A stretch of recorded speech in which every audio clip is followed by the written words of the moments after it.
Today our experiment is to find out the aggregate crushing value of the given aggregate sample. हमें find out करना है aggregate की जो भी strength है, एग्रीगेट की स्ट्रेंथ हम लोग कैसे फाइंड आउट करेंगे? Bye the help of the crushing strength. देखिए ये जो एक्सपेरिमेंट है इसमें क्या क्या एपरेटस ज़रूरी है। पहले तो एक स्टील सिलेंडर जैसे डायग्राम पे दिखा के रखा है वही चीज़ें है। जैसे ये हो गया आपका स्टील सिलेंडर, ये हो गया आपका स्टील सिलेंडर। उसके बाद नेक्स्ट आपका हो गया, नहीं सॉरी, ये हो गया आपका स्टील सिलेंडर। स्टील सिलेंडर से हम लोग मेज़र करते हैं, तो ये हो गया स्टील सिलेंडर।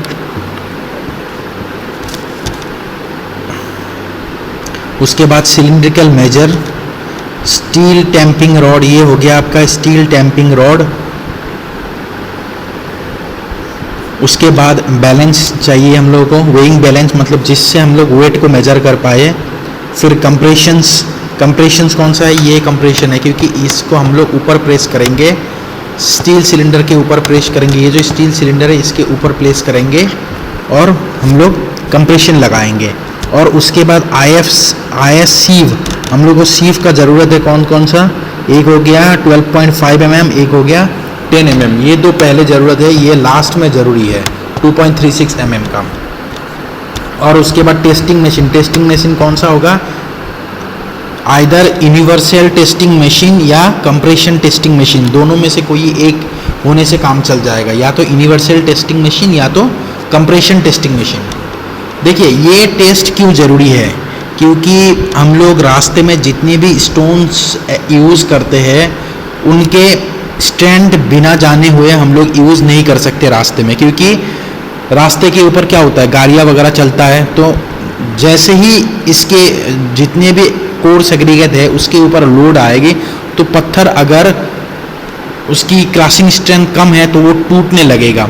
तो इसीलिए रास्ते में बिछाने से पहले उसकी क्रशिंग स्ट्रेंथ फाइंड आउट करना बहुत ज़रूरी है।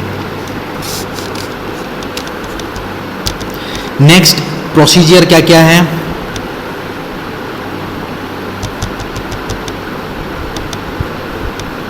देखिए स्टील सिलेंडर के अंदर हम लोगों ने वो प्लंजर को ऐड कर दिया।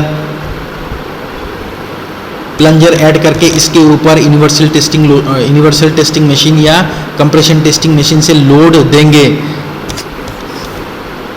उसके बाद ये क्रश होने लगेगा और जितने अमाउंट में ये क्रश होगा वही हमें फाइंड आउट करना है कि क्रशिंग स्ट्रेंथ कितना है स्टोन्स के।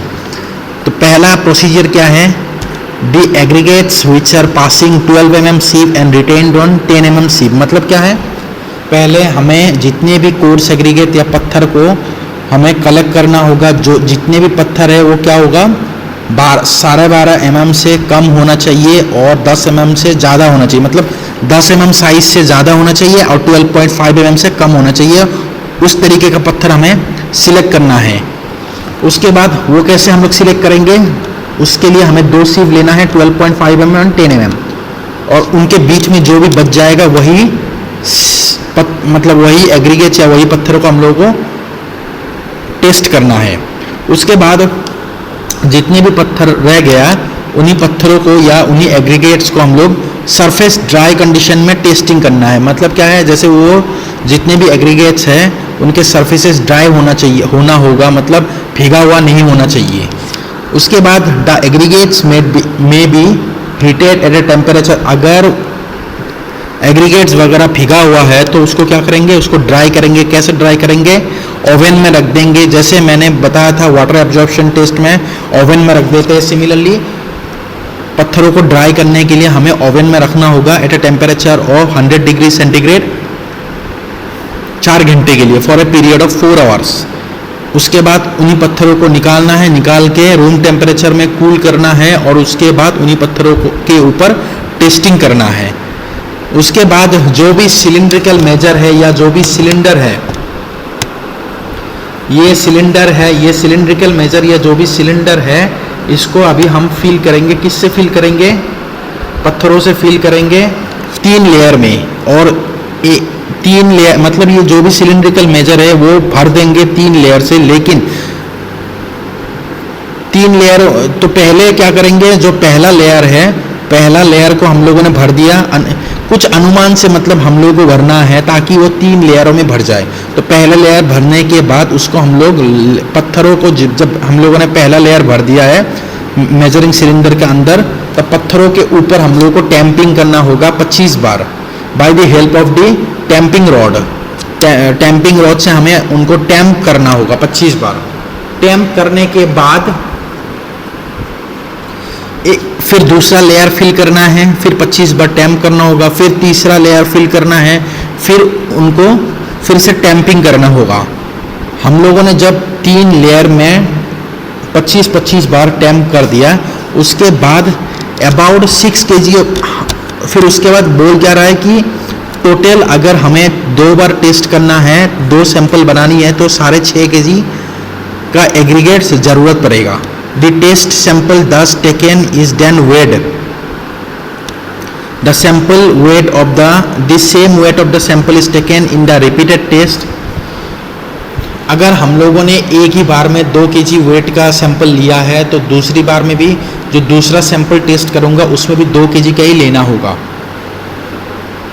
उसके बाद the cylinder of the test apparatus is placed in position on the base plate. अब देखिए करना ये है, जो मेजरिंग सिलेंडर है, मेजरिंग सिलेंडर में हम लोगों ने तीन लेयर में भर दिया पत्थरों को।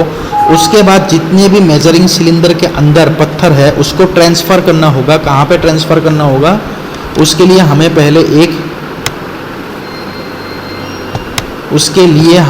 एक स्टील सिलेंडर चाहिए। ये है आपका स्टील सिलेंडर जिसका डायमेंशन वगैरह दिया हुआ है। मेजरिंग सिलेंडर का भी डायमेंशन दिया है, स्टील सिलेंडर का भी डायमेंशन दिया हुआ है। स्टील सिलेंडर जो भी है, ये स्टील सिलेंडर मैं क्या करूँगा, एक बेस प्लेट के ऊपर स्टील सिलेंडर को मैं प्लेस कर दूंगा। प्लेस करने के बाद उस स्टील सिलेंडर के अंदर, जैसे आप लोग देख पा रहे हैं डायग्राम में, ये एक स्टील सिलेंडर है, इसके नीचे बेस प्लेट है, उसके फिर स्टील सिलेंडर के अंदर मैंने एग्रीगेट्स को अंदर डाल दिए। अब अंदर डालने के बाद क्या करना है, देखिए the cylinder of the test sample is placed in position on the base plate. Base plate के ऊपर डालना है। उसके बाद 1/3 of the test sample is placed in the, अब उसके बाद 1/3 of the test sample is placed in the cylinder and tamped by the tamping rod. उसके बाद जो टेस्ट सिलेंडर है उसका भी 1/3 लेयर को फिल करना। जैसे मैंने मेजरिंग सिलेंडर का 1/3 लेयर फिल किया था, सिमिलरली स्टील सिलेंडर का भी मैं 1/3 लेयर फिल करूंगा और मैं टैम्पिंग करूंगा 25 बार।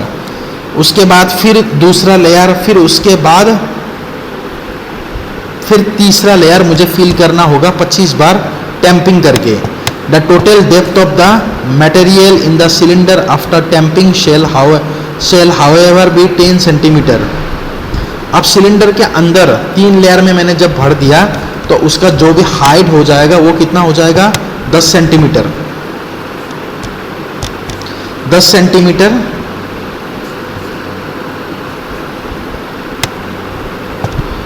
सेंटीमीटर का होगा, ठीक है। भरने के बाद 10 सेंटीमीटर का होगा।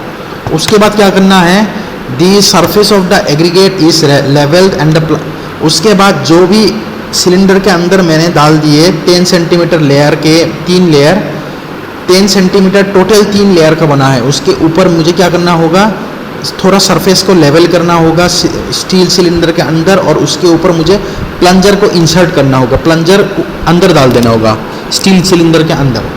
डालने के बाद जो भी प्लंजर मैंने डाल दिया अंदर, उसी प्लंजर के ऊपर अब जो भी असेंबली बन गया, मतलब पहले तो मेरा बेस प्लेट है, बेस प्लेट के ऊपर स्टील सिलेंडर है, स्टील सिलेंडर के अंदर पत्थर है 3 लेयर्स के, उसके ऊपर प्लंजर है।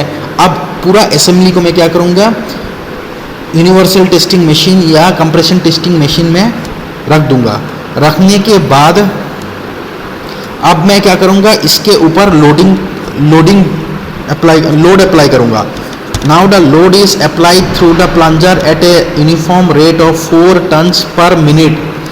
लोडिंग कैसे मुझे अप्लाई करना है, 4 टन पर मिनट के हिसाब से मुझे लोडिंग अप्लाई करना होगा। Until the total load is 40 ton, तब तक अप्लाई करना होगा जब तक लोड 40 टन हो जाए। उसके बाद लोड को मुझे क्या करना होगा, 40 टन लोड मैंने अप्लाई कर दिया, उसके बाद लोड को मैं हटा दूंगा या रिलीज कर दूंगा मशीन से।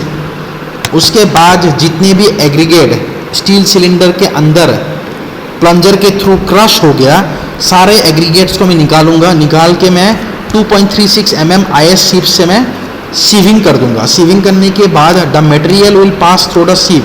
अब क्या हो गया, क्रश होने के कारण जितने भी एग्रीगेट्स है उनका साइजेस और छोटा बन गया और 2.36 mm से पास हो जाएगा। उसके बाद क्या करना है, the above crush test is repeated on seconds. इसी तरीके से मुझे सेकेंड सैंपल भी टेस्ट करना होगा, थर्ड सैंपल भी, टोटल 3 नंबर ऑफ सैंपल्स मुझे टेस्ट करना होगा एक एक बार। उसके बाद मुझे क्या फाइंड आउट करना है, देखिए पहला तो हो गया the total weight of dry sample. जो स्टील सिलेंडर के अंदर मैंने सैंपल को डाल दिए वो हो गया the weight of the dry sample. इसका मतलब क्या है, पहले तो मैं क्या करूँगा, जो मेजरिंग सिलेंडर है मेजरिंग सिलेंडर का वेट मैं निकाल लूँगा। निकालने के बाद मेजरिंग सिलेंडर के अंदर मैंने पत्थर को डाल दिए, उसके बाद उसका वेट मैं फाइंड आउट करूँगा। जब मैं दोनों को अब सब्सट्रैक्ट करूँगा, date is W2 minus W1 करूँगा, तो मेरे पास क्या आ जाएगा, the total weight of the dry sample आ जाएगा। Now the weight of the crust material. अब मुझे क्या करना होगा, अब मुझे फाइंड आउट करना होगा the weight of the crust material passing. अब मैंने जो स्टील सिलेंडर के अंदर मटेरियल्स को क्रश किए थे वो मैंने 2.36 mm से सीव किया था। जितने भी मैंने मटेरियल्स को सीव किया था उतने मटेरियल्स को मुझे फिर से अभी जितने भी मटेरियल्स पास हो चुका है 2.36 mm सीव से, उस मटेरियल्स को मैं वेट करूंगा और उस मटेरियल का वेट हो जाएगा W2। अब crushing value, aggregate crushing value मुझे निकालना होगा। अब एग्रीगेट क्रशिंग वैल्यू कैसे निकलेगा, aggregate crushing value will be equal to W2 minus of W2 क्या है, the weight of the aggregates passing 2.36 mm सिर्फ W2 divided by W1। W1 is the total weight of the aggregates, dry aggregates into the 100%, W2 by the W1 into the 100%. This one is known as the aggregate crushing value. अब इस तरीके से मुझे aggregate crushing value find out करना है। अब ये चीज़ हमें ध्यान रखना है कि aggregate crushing value जो भी मैंने find out किया, अगर aggregate crushing value मेरा value 30% से कम आ रहा है तो उस तरीके का पत्थर मैं कहाँ पे यूज़ कर सकता हूँ, जिन पत्थरों का एग्रीगेट क्रशिंग वैल्यू 30% से लेस है वो पत्थर मैं कहाँ पे यूज़ कर पाऊँगा, वेयरिंग कोर्स में।